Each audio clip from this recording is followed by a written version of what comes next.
terlebih dahulu saya akan menjelaskan apa itu sumber belajar. Sumber belajar adalah semua sumber baik berupa data, orang, atau wujud yang dapat digunakan oleh peserta didik baik secara terpisah maupun terkombinasi, sehingga mempermudah peserta didik untuk mencapai tujuannya.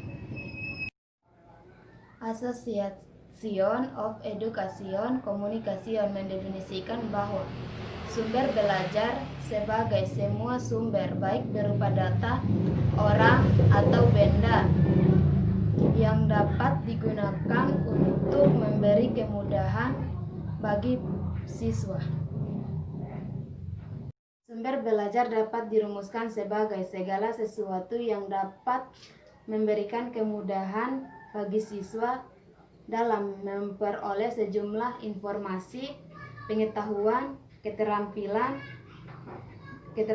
dalam proses belajar mengajar. Dengan demikian, sumber belajar merupakan segala sesuatu yang baik yang didesain maupun menurut sifatnya dapat dipakai atau dimanfaatkan dalam kegiatan belajar untuk mempermudah siswa. Sumber belajar memiliki beberapa fungsi, diantaranya yang pertama meningkatkan produktivitas pembelajaran dengan jalan mempercepat laju belajar dan membantu guru dalam menggunakan waktu secara lebih baik.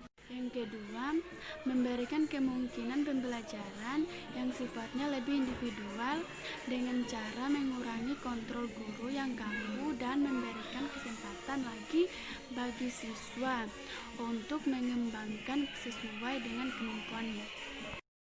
Yang ketiga, memberikan dasar yang lebih ilmiah terhadap pembelajaran dengan cara perancangan program yang lebih sistematik dan pengembangan bahan pembelajaran yang dilandasi oleh penelitian. Yang keempat, lebih menetapkan pembelajaran dengan jalan meningkatkan kemampuan sumber belajar, penyajian informasi dan bahan secara lebih konkret. Yang kelima, meningkatkan belajar secara estetika, yaitu mengurangi kesenjangan belajar yang bersifat verbal dan abstrak. Memungkinkan penyajian pembelajaran secara lebih luas dengan penyajian informasi yang mampu menembus batas geografis. Fungsi-fungsi inilah sekaligus menggambarkan alasan dan arti penting sumber belajar untuk proses dan pencapaian hasil belajar siswa. Jenis sumber belajar. Sebenarnya ada berapa sih jenis sumber belajar itu? Secara garis besar sumber belajar itu terbagi menjadi dua. Pertama, sumber belajar yang dirancang, dan kedua, sumber belajar yang dimanfaatkan. Sumber belajar yang dirancang yakni sumber belajar yang secara khusus dirancang atau dikembangkan sebagai komponen sistem instruksional untuk memberikan fasilitas belajar yang terarah dan bersifat formal. Sedangkan sumber belajar yang dimanfaatkan yakni sumber belajar yang tidak didesain khusus untuk keperluan pembelajaran dan keberadaannya dapat ditemukan, diterapkan dan dimanfaatkan untuk keperluan pembelajaran. Nah, dari kedua jenis sumber belajar tersebut, sumber-sumber belajar dapat berbentuk seperti pertama, pesan. Pesan ini meliputi informasi, bahan ajar, cerita rakyat, dongeng, hikayat, dan sebagainya. Kedua, orang. Orang ini meliputi guru, instruktur, siswa, ahli sumber, narasumber, tokoh masyarakat, pimpinan lembaga, dan lain-lainnya. Ketiga, bahan ajar. Bahan ajar di sini bisa seperti buku, transparansi, film, gambar, grafik yang dirancang untuk pembelajaran, relief, arca, komik, dan lain sebagainya. Keempat, alat atau perlengkapan. Alat atau perlengkapan ini bisa meliputi komputer, radio, televisi, DVD, kamera, papan tulis, mesin, mobil, motor, alat listrik, obeng, dan sebagainya. Kelima, pendekatan, metode, atau teknik. Ini bisa dengan cara seperti diskusi, seminar, debat, percakapan biasa, dan sejenisnya. Keenam, lingkungan. Lingkungan di sini yaitu seperti ruang kelas, studio, perpustakaan, aula, taman, kebun, pasar, toko, museum, kantor, dan sebagainya. Kriteria memilih sumber belajar. Nah, dalam memilih sumber belajar harus memperhatikan kriteria sebagai berikut. Satu, ekonomis, seperti tidak harus terpatokan pada harga yang mahal.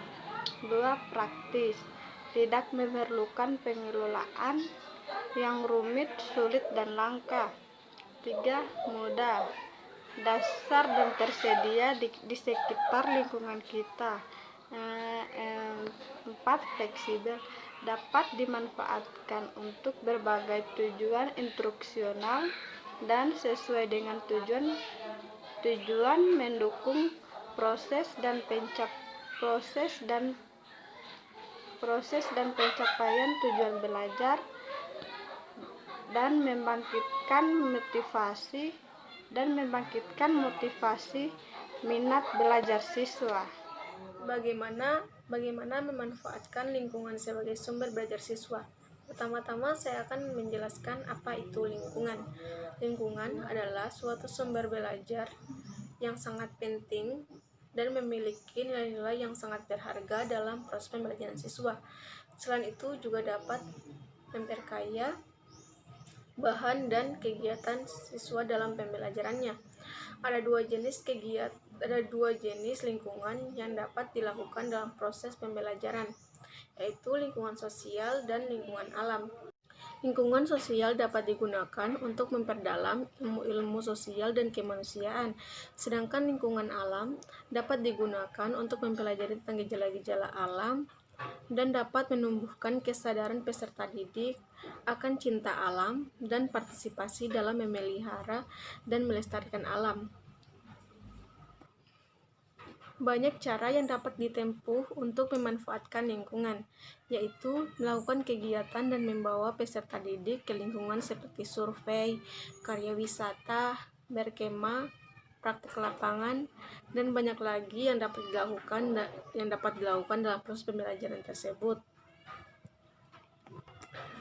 Di samping pemanfaatan lingkungan, dapat juga dilakukan dengan cara membawa lingkungan ke dalam ruangan kelas, seperti menghadirkan narasumber yang dapat menyampaikan materi di dalam kelas, agar penggunaan sumber belajar dapat berjalan lancar dan efektif, maka perlu dilakukan perencanaan dan pelaksanaan dan evaluasi secara tidak lanjut. Banyak orang yang beranggapan bahwa menyediakan sumber belajar menuntut adanya biaya yang tinggi dan sulit untuk mendapatkannya, yang kadang-kadang ujung-ujungnya membebani orang tua untuk mengeluarkan dana pendidikan yang lebih besar lagi. Padahal dengan kita berbekal kreativitas, guru dapat membuat dan menyediakan sumber belajar yang sederhana. Misalkan bagaimana guru dan siswa memanfaatkan bahan bekas yang banyak berserakan di sekolah, rumah, seperti kertas, mainan, kotak pembungkus, dan lain-lain. Seorang pemerhati pendidikan menjelaskan tahap-tahap perkembangan sumber belajar dan membaginya ke dalam 4 tahap. Yang pertama, sumber belajar praguru. Sumber belajar utama adalah dalam lingkungan keluarga atau kelompok. Yang kedua, lahirnya guru sebagai sumber belajar utama. Pada tahap inilah cikal bakal adanya sekolah. Perubahan terjadi pada cara pengelola, isi ajaran, peran orang, teknik, dan lainnya. Yang ketiga, sumber belajar bentuk cetak. Tugas guru relatif lebih tinggi, ringan karena adanya sumber belajar cetak. Siswa dapat mempelajari sendiri ketika belum paham.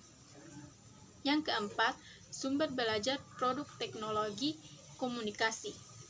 Sumber ini dikenal dengan istilah audiovisual, AIDS, yaitu sumber belajar dari bahan audio atau suara, visual atau gambar, atau kombinasi dari keduanya dalam proses pembelajaran. Mungkin ini saja yang dapat saya sampaikan. Lebih dan kurangnya mohon dimaafkan. Billahi taufiq wal hidayah. Wassalamualaikum warahmatullahi wabarakatuh.